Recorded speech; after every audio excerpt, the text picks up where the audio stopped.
America's future has never been brighter.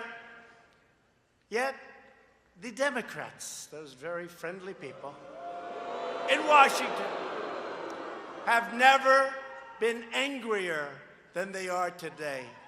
You see, somebody else with a very low level of energy was supposed to be standing here instead of me. They wouldn't be in this room.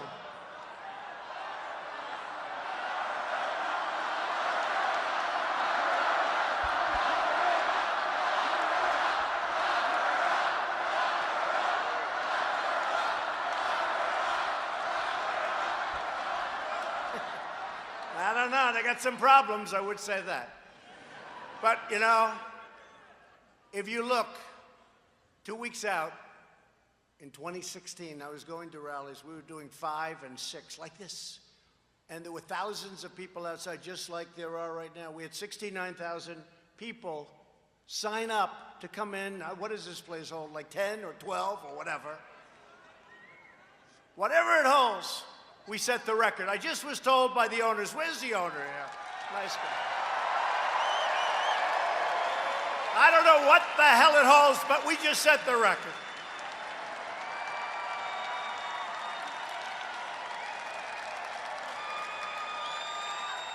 Where's the owner? Is this your record? Thank you. Whoa. Thank you. It's always dangerous. He said, yes, it is, sir. It's always dangerous. You ask that question. No, sir, I'm dead. They will take that answer, and that'll be headlines.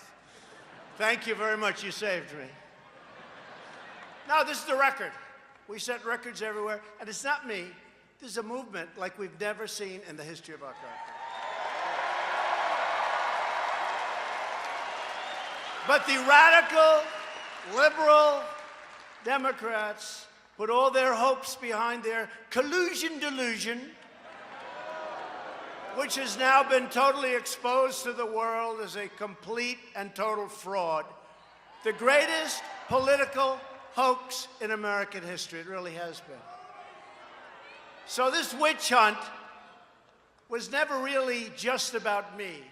It was always about stopping you, the millions and millions of freedom-loving citizens who rose up on that incredible November day.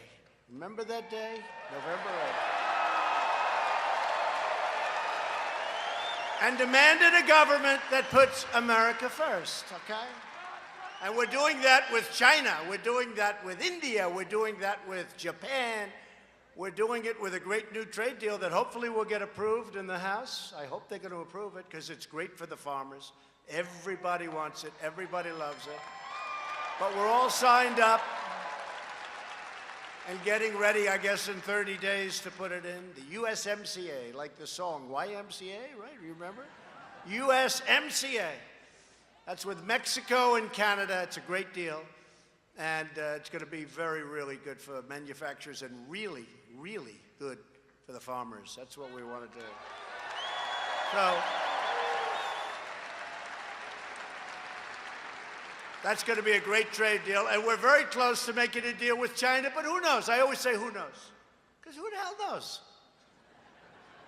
The deal is either going to be a great deal. It has to be. I told President Xi, he's a friend of mine. I said, listen, this can't be like a good deal for both. This has to be a deal because we have been losing to China for many years, $500 billion a year. We have rebuilt China. We've given them so much. Well, think of it. And that's cash. You know, they can say it's surplus. They can say it's deficit. Call it whatever. We were losing cash. We're giving them 500. How the hell can you do it? And as Prime Minister Abiy said to me today, he said, nobody's ever talked to me this way from our country. It's true. No, he said it friendly.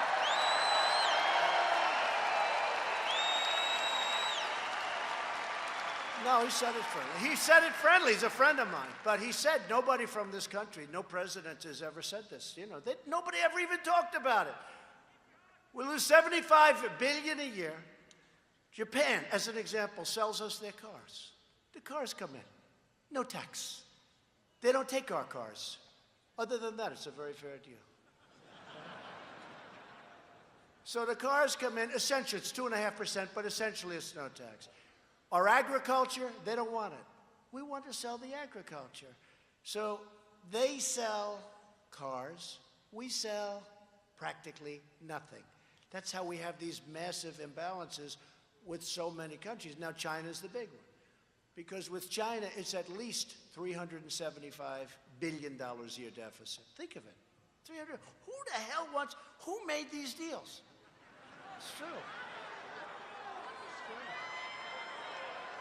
Honestly, in all fairness to Obama, this was him, but this was before Obama, a long time before Obama.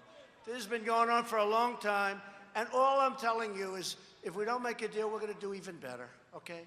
We have all the cards. Don't forget, we're the piggy bank that everybody's robbing. We're the ones. We're the piggy bank that everybody is stealing from and robbing and taking advantage of. But no matter how hard they try to stop us, they can't, because our love for America will always be stronger than a corrupt thirst for power. I'll tell you what, people say, oh, he wants to take over the country. He wants to extend. They don't believe I'm leaving in 6 years. He wants to extend. He wants to have presidency for life. These are sick people. I promise at the end of 6 years, I'll be very happy, but you're going to be left with the strongest country you've ever had. I promise you that.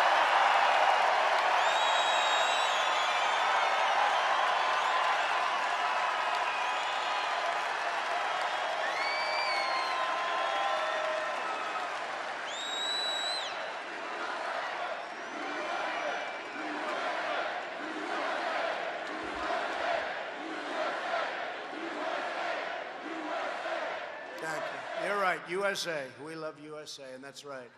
And that's what this fight is all about. We're taking on the failed political establishment and restoring government of, by, and for the people. It's the people. You're the people. You won the election. And if you look at what's happened with the scum that's leaving the very top of government, people that others used to say, oh, they're dirty. These were dirty cops. These were dirty players. You take a look at what's going on. There's 21 of them already. And I'm not even they're just leaving because they got caught like nobody ever got caught.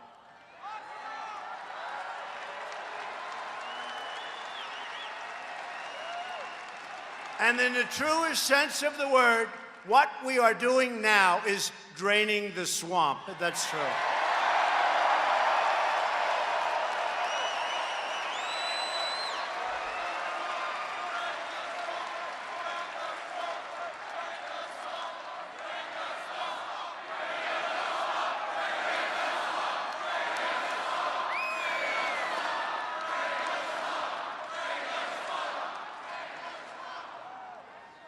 I mean, we're draining the swamp, but are we having a good time or what?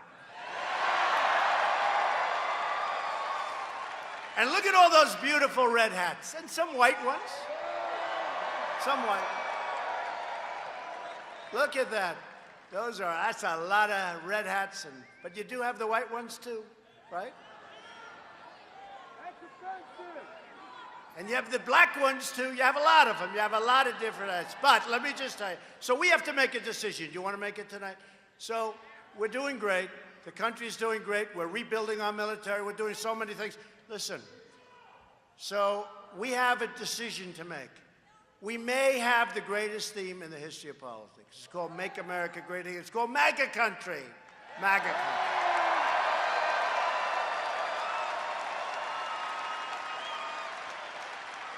It's called MAGA country. You know, I didn't hear that term until that third-rate actor in Chicago went out and he said, I was beaten up by MAGA country. Can you believe it? Now, that's a hate crime, right? He said he was beaten up by MAGA country. Turned out to be a total lie. But think of it, MAGA. Make America great again. And by the way, I have to tell you, that case in Chicago is a disgrace to our nation. Disgrace.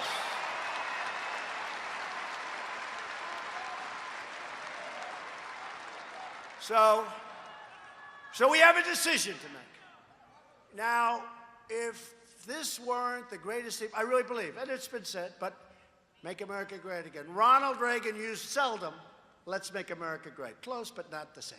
Let's. Apostrophe, yes, you don't want the apostrophe. It's too complicated. Doesn't work. But Ronald Reagan was good. He said, let's make, but he didn't use it. He used it a little bit. We seriously used it, right? MAGA. And MAGA we got for free, because my whole deal was make America great again. All of a sudden, people start going, hashtag MAGA. But we have a choice to make and a decision to make. So, very shortly, we're going to say, so we have a choice to make. Ready? So make America great again. The problem is we've made America great very soon. We're going to have a couple of things to do. We should have had health care, but one man decided to vote against us at the last moment. Even though he campaigned for 8 years, repealed and replaced, but that's okay. That's okay, because we're coming up, we win, we're coming up with a great package of health care. We're going to be the party of health care. We're coming up with a great package after the election. We got to take back the House. We got to win the Senate. We're going to win the presidency. We're going to have great. But we got rid of the individual mandate. That's a big thing. That was the worst part of Obama. So here's what our decision is. Do we use, for the new campaign, which will be starting soon, we have the great Sarah Huckabee over here. Sarah.